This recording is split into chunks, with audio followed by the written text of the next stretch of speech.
देवर भाग भाग कर मेरे सारे काम करता, मैं भी उसको खुश रखती। एक दिन मैंने उसे कपड़े इस्त्री करने को बोला तो कहने लगा, भाभी इसके लिए तो टैक्स लगेगा और फाइन भी जमा करवानी पड़ेगी। मैंने सोचा रात होगी तो देख लूँगी, लेकिन जैसे ही रात हुई तो मेरे तो होश ही उड़ गए जब देवर इस्त्री किए हुए कपड़े अलमारी में लटकाते हुए बोला, चले भाभी। अब मैंने कहा, देवर जी यह कहाँ ले जा रहे हो, छोड़ो मुझे। मैं अपना बाजू छुड़ाते हुए चिल्ला रही थी, लेकिन उसने मेरी कोई बात ना सुनी।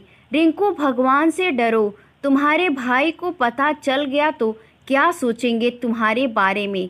मैंने अपने देवर को अपने पति का खौफ दिलाना चाहा, लेकिन उसके सर पर तो जुनून सवार था। उसने मेरी एक ना सुनी, वह मुझे बाजू से खींचता हुआ आगे बढ़ रहा था। मैं अपना पूरा जोर लगा रही थी, लेकिन खुद को छुड़ा नहीं पा रही थी। रिंकू छोड़ दो मुझे, तुम्हें भगवान का वास्ता है, मैं मिन्नतें कर रही थी, लेकिन उसे मुझ पर जरा भी रहम नहीं आया। वह मुझे खींचकर कमरे की तरफ ले जा रहा था। खौफ से मेरा पूरा जिस्म कांप रहा था, दिल धक धक कर रहा था। आज तो मेरा पति घर पर नहीं था और फिर मेरे देवर ने मुझे कमरे में धकेल दिया, दरवाज़ा बंद कर दिया। मैं फटी फटी निगाहों से देवर की तरफ देख रही थी, जो अब सुर्ख लाल आंखें लिए मेरी तरफ बढ़ रहा था। मैं फिर से रोने लगी, मुझे जाने दो प्लीज़। मैं और फिर मेरी आवाज़ गले में ही रह गई। उसने एक जोरदार थप्पड़ मेरे गाल पर रख दिया था। मैं तो हक्का बक्का रह गई थी। मुझे अपने देवर से ऐसी उम्मीद नहीं थी। अभी कल की ही तो बात थी जब देवर मेरे सामने नज़र झुकाकर रखता था। कभी उसने आंखें उठाकर मुझे नहीं देखा था। और आज वह क्या करने जा रहा था मेरे साथ, यह सोचकर ही मेरी आत्मा लरज गई और मैं अपनी पिछली ज़िंदगी के बारे में सोचने लगी कि ऐसी कौन सी गलती हुई थी मुझसे जो देवर को यहाँ तक ले आई। मेरी शादी ऐसे इंसान से हुई थी जिसका आगे पीछे कोई नहीं था, सिवाय एक छोटे से भाई के। ना बाप, ना माँ, ना कोई बहन और ना रिश्तेदार। जब मेरा रिश्ता आया तो मैं बहुत खुश थी। लड़का अच्छी जॉब करता था, मुझे सास नंदों की टेंशन नहीं थी, इसलिए मैंने हाँ कर दी। मैंने अपनी शादी पर बहुत खुश थी, सब कुछ मेरे मुताबिक हुआ था। मेरा पति अच्छा इंसान था, वो ज़्यादातर बिजी रहता था। मेरा एक 14 से 15 साल का देवर था जो स्कूल में पढ़ता था। मेरे पति ने बताया कि उसकी गैर मौजूदगी में मेरा सारा काम देवर करता था। वो सुबह उठकर अपने लिए और अपने बड़े भाई के लिए नाश्ता बना देता था। रविवार वाले दिन मशीन लगाकर कपड़े धो देता। 2 दिन बाद पूरे घर की सफाई कर देता। शाम का खाना बाहर से ले आता। वह पढ़ने में अच्छा था, इसलिए रात को अपने लिए चाय बनाता तो अपने भाई के लिए भी बना देता। मैं यह सब सुनकर हैरान रह गई। वह सीधा साधा मासूम सा लड़का काफ़ी मेहनती था। फिर मेरे पति ने मेरा हाथ थामते हुए कहा कि मेरा भाई बहुत छोटा था जब माँ बाप एक हादसे में हमें छोड़कर चले गए। अपना और अपने भाई का पेट पालने के लिए मैं काम करने लगा। मेरे भाई को कभी माँ बाप का प्यार नहीं मिला। वह ईश्वर की दया से पल गया और अब मुझे संभाल रहा है। मैं बस पैसे कमाता हूँ, लेकिन घर कैसे चलाते हैं यह मेरे 14 से 15 साल के भाई को अच्छे से आता है। अब तुम आ गई हो ना, तो इसका ख्याल रखना। इसे अपने छोटे भाई या बेटे जैसी मोहब्बत देना। मैंने यह सब बातें खामोशी से सुन ली और अपने पति से कहा कि तुम फिक्र ना करो, मैं सब संभाल लूँगी। लेकिन सच बात तो यह थी कि मुझे थोड़ा सा गुस्सा आया था कि मेरा पति अपने भाई की तारीफ किए जा रहा था। खैर, अगले दिन मेरी आँख देर से खुली। देखा तो मेरा पति जा चुका था। मैं बाहर आई तो देवर को किचन में चाय बनाते देखा। आजकल उसकी परीक्षा हो रही थी और वह दिल लगाकर पढ़ता था। उसे देखकर मेरे दिमाग में एक ख्याल आया और मैंने फौरन उस पर काम करना जरूरी समझा। रिंकू, मैंने उसे प्यार से पुकारा। जी भाभी, उसने फौरन प्यार से जवाब दिया। उसकी नज़रें झुकी हुई थी। उसके चेहरे पर मुझे डर भी दिखाई दिया था। मैंने सुना है तुम नाश्ता बहुत अच्छा बनाते हो। मैं भी तुम्हारे हाथ का नाश्ता करना चाहती हूँ। मुझे कराओगे ना नाश्ता? मेरी बात सुनकर उसने हैरत से सर उठाकर मुझे देखा। उसकी आंखों में हैरानी थी। आप बैठें, अभी बना देता हूँ। वह खुश हो गया था और फिर खुशी खुशी नाश्ता बनाने लगा। मेरा प्लान कामयाब हो चुका था। मैं एक अंगड़ाई लेते अपने कमरे में वापस आ गई और अपने बेड पर लेट गई। मोबाइल चलाने लगी। 10 से 15 मिनट बाद ही रिंकू गरम गरम नाश्ते के साथ हाजिर था। मेरी भूख एकदम ही बढ़ गई थी। खुशबू तो बहुत अच्छी आ रही थी। मैंने तारीफ करते हुए कहा, भाभी आप पहले खाकर देखें, फिर बताइए यह पराठा कैसा बना है, और आमलेट भी। उसके चेहरे पर मासूम बच्चों जैसी मुस्कान थी। मैं दिल ही दिल में हंस दी। वह चला गया और मैंने खूब अच्छे से नाश्ता किया। उसके बाद मैं फिर से सो गई। जब उठी तो लंच टाइम था। गर्मियों का मौसम था। अब मेरा कुछ भी बनाने को दिल नहीं था। मैं कुछ सोचती हुई कमरे से निकली और रिंकू के कमरे की तरफ बढ़ी। वह पढ़ रहा था। मैंने उसे कहा कि नाश्ता बहुत अच्छा बना था। अब ऐसा करना, लंच भी तुम ही बनाना। मटर पनीर बना लेना। तुम्हारे भाई भी बड़े शौक से खाते हैं और मैं भी तुम्हारे हाथों का मटर पनीर चख लूँगी। उसके बाद तो सारा काम मुझे ही करना है। यह बात सुनकर उसके चेहरे पर परेशानी सी उभरी थी। भाभी, वह दरअसल मेरा कल पेपर है। खैर चले, मैं कोशिश करता हूँ। मैं जानती थी वह मेरी बात नहीं टाल सकता था और वैसे भी उसे पढ़ लिख कर कौन सा अफसर बन जाना था। उसे मटर पनीर का बोलकर मैं अपनी दोस्तों के साथ शॉपिंग पर चली गई। 3 घंटे बाद लौटी तो सारा घर चमक रहा था। मैं समझ गई थी सफाई मेरे देवर की कमजोरी थी। वह घर को गंदा नहीं देख सकता था और फिर मेरी यही रूटीन चल निकली। कभी मेरे पति देव बिना नाश्ता किए चले जाते तो कभी मैं उन्हें नाश्ता बनाकर देती, लेकिन ज़्यादातर मेरा देवर ही उन्हें नाश्ता देता था। उनके मैट्रिक के पेपर भी हो गए थे।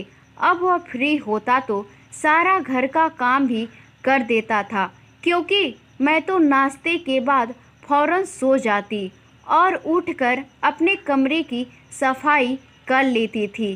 शाम का खाना भी देवर बनाता था और पति देव के आने पर मैं रोटी बना लेती और चाय भी, जिससे मेरे पति को लगता सारा काम मैं करती हूँ। हफ्ते बाद कपड़े मेरा देवर धो देता था। वह खामोशी से सारे काम कर लेता था। मेरा देवर अब कॉलेज जाने लगा था। उसका कद काट अब लंबा हो गया था, लेकिन अब भी मैं उससे काम करवाती थी। उसे कहने की ज़रूरत ना पड़ती थी। अब वह अक्सर देर से घर आता। एक दिन वह मेरे पास आया और कहने लगा कि कल मेरी फीस जमा करवानी है। आप रात को भाई से बात कर लेना, मैं ज़रा देर से घर आऊँगा। उसकी बात सुनकर मेरी आंखें चढ़ गई कि अब इसे पैसे देने पड़ेंगे। कॉलेज की फीस कम से कम 1 लाख तो होगी ना। और मैं ऐसा बिल्कुल भी नहीं चाहती थी कि मेरा पति फिजूल में इतने पैसे अपने भाई को दे। इसलिए मैंने शाम को अपने पति को बताया ही नहीं। और सुबह हुई तो देवर ने फीस का पूछा। मैंने झूठ बोला और कहा कि तुम्हारे भाई कह रहे थे कि हाथ अभी तंग चल रहा है, इसलिए पैसों का इंतजाम नहीं हो सकता। यह सुनकर देवर परेशान हो गया, उसका मुंह लटक गया और वह खामोशी से चला गया। मैंने सुकून का सांस लिया और उसके बाद देवर से दोबारा अपने भाई से कोई बात ना की। वक्त गुजरता गया, मैं भी अपनी जिंदगी में बिजी हो गई और देवर भी। अलबत्ता अभी भी जिस दिन जिस वक्त मुझे देवर खाली मिलता मैं उसे काम पर लगा देती। मुझे शुरू से ही काम करने की आदत नहीं थी, बल्कि यूँ कह ले कि मैं एक कामचोर थी। मैंने सोचा था ससुराल जाकर एक नौकरानी रख लूँगी, लेकिन यहाँ मुझे मुफ्त में काम करने वाला देवर मिल गया था, इसलिए नौकरानी की अब भला क्या ज़रूरत थी। जिस दिन मेरे पति घर पर होते तो मैं तबीयत खराब होने का बहाना बना लेती और पतिदेव उस दिन खाना बाहर से ले आते। मैं बिल्कुल वैसी ज़िंदगी जी रही थी जैसी मैं चाहती थी। मेरा देवर अब रात को 10 से 11 बजे वापस आता था और सुबह जब मैं उठती तो किचन साफ सुथरा होता, क्योंकि रात को वह सारे बर्तन धोकर और किचन साफ करके सोता था। मुझे कहने की ज़रूरत नहीं पड़ती थी। एक दिन मेरे पति ने देवर से पूछ ही लिया कि तुम रात देर तक कहाँ रहते हो। उस पर देवर ने कहा कि मैं ट्यूशन पढ़ाता हूँ। देवर ने सपाट के अंदाज में जवाब दिया और चला गया। पहले तो मैं डर गई कि कहीं देवर फीस का जिक्र ना कर दे, क्योंकि देवर के नाम पर मैं अक्सर अपने पति से पैसे लेती थी। वक्त गुजरता गया, देवर बड़ा हो चुका था। वह किसी काम के सिलसिले में शहर से बाहर चला गया और वह 2 महीने मैंने किस मुश्किल से गुजारी थी यह मैं नहीं जानती थी। मुझे पूरे घर का काम करना पड़ता था, जो मुझसे होता नहीं था। मेरे तो जैसे होश ठिकाने आ गए थे। देवर अपने घर को जाने कैसे संभाल रखा था। हर चीज़ परफेक्ट होती थी। अब हर जगह बर्तन बिखरे रहते थे। वक्त यूं ही पर लगाकर उड़ गया। देवर लंबे समय के लिए घर से गायब हो गया। कभी कभार देवर से फ़ोन पर बात हो जाती तो कहता, भाभी दोस्त के साथ दिल्ली में रहता हूँ, पढ़ाई जैसे ही खत्म होगी वापस आ जाऊँगा। 5 साल बीत गए। पति कभी कभार उससे जाकर मिल आता था और फिर एक दिन देवर वापस आ गया। मैं पहली बार उसके घर आने पर खुश हुई थी। मैंने उसकी खूब आवभगत की, अच्छा खाना खिलाया और उसका हर तरह से ख्याल रखा। देवर भी बहुत खुश नज़र आ रहा था।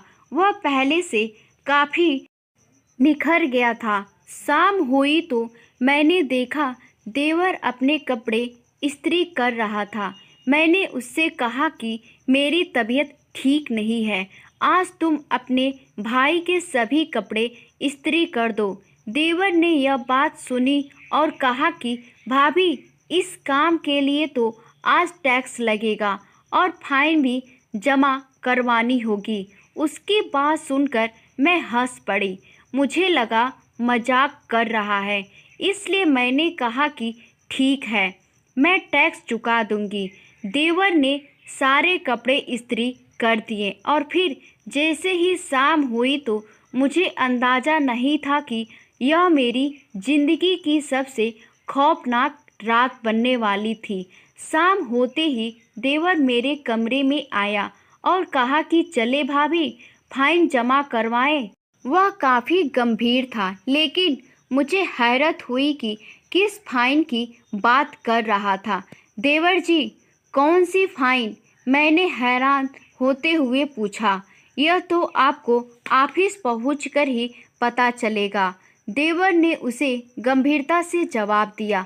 अगर यह मजाक है तो मेरे पास बिल्कुल भी टाइम नहीं है, मुझे ज़रूरी काम से जाना है, मैंने लापरवाह अंदाज में कहा और अपना बैग उठाती कमरे से बाहर निकल आई। लेकिन देवर ने आगे बढ़कर झटके से मेरा बाजू थाम लिया। मुझे तो जैसे करंट सा लगा था। जिस देवर ने कभी मुझे नज़र उठाकर भी नहीं देखा था, उसने आज मुझे छुआ था और यह बहुत बड़ी बात है। यह क्या बदतमीजी है? छोड़ो मेरा बाजू, मैंने गुस्सा करते हुए कहा। छोड़ दूंगा, पर पहले सारे हिसाब बराबर करने हैं। देवर का अंदाज कुछ ऐसा था कि मेरी रीढ़ की हड्डी में सनसनाहट दौड़ गई। मैंने खुद को छुड़ाने की बहुत कोशिश की, लेकिन देवर मुझे खींचकर कमरे की तरफ ले जाने लगा। मैं डर गई थी और अब उसे यह कह रही थी कि तुम्हारा भाई तुमसे नाराज हो जाएगा अगर उसने तुम्हें मुझसे बदतमीजी करते देख लिया। पर उसने मेरी एक ना सुनी। वह मुझे अपने कमरे में ले गया और एक जोरदार थप्पड़ मुझे दे मारा।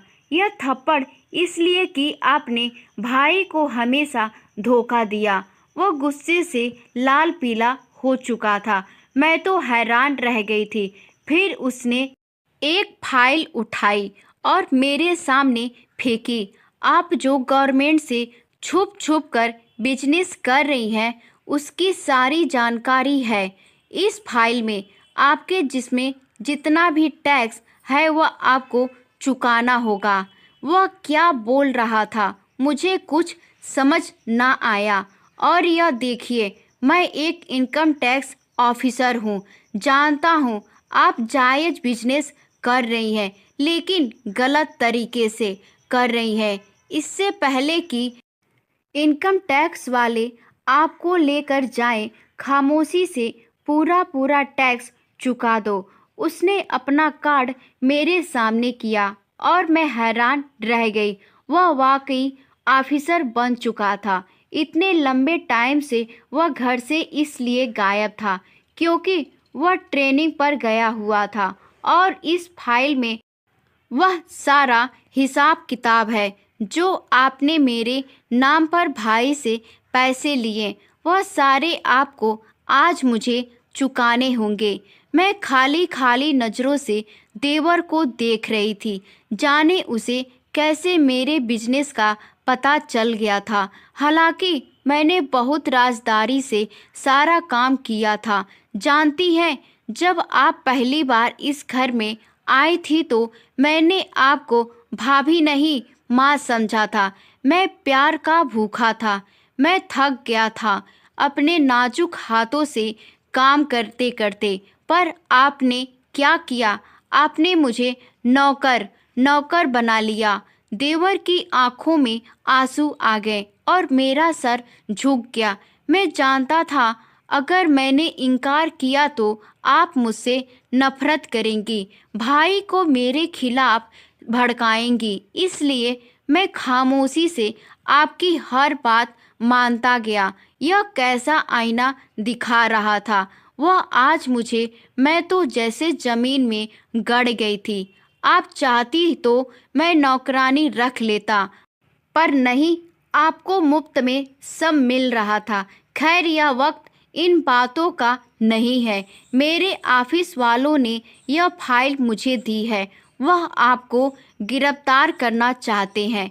मैंने उनसे मिन्नतें की कि मैं आपको मना करूंगा, क्योंकि मैं नहीं चाहता आपकी वजह से मेरे भाई की बदनामी हो और यह सुनते ही मैं फूट फूट कर रो दी। जाने क्यों मैं पत्थर दिल बन गई थी। मेरे अंदर लालच आ गया था।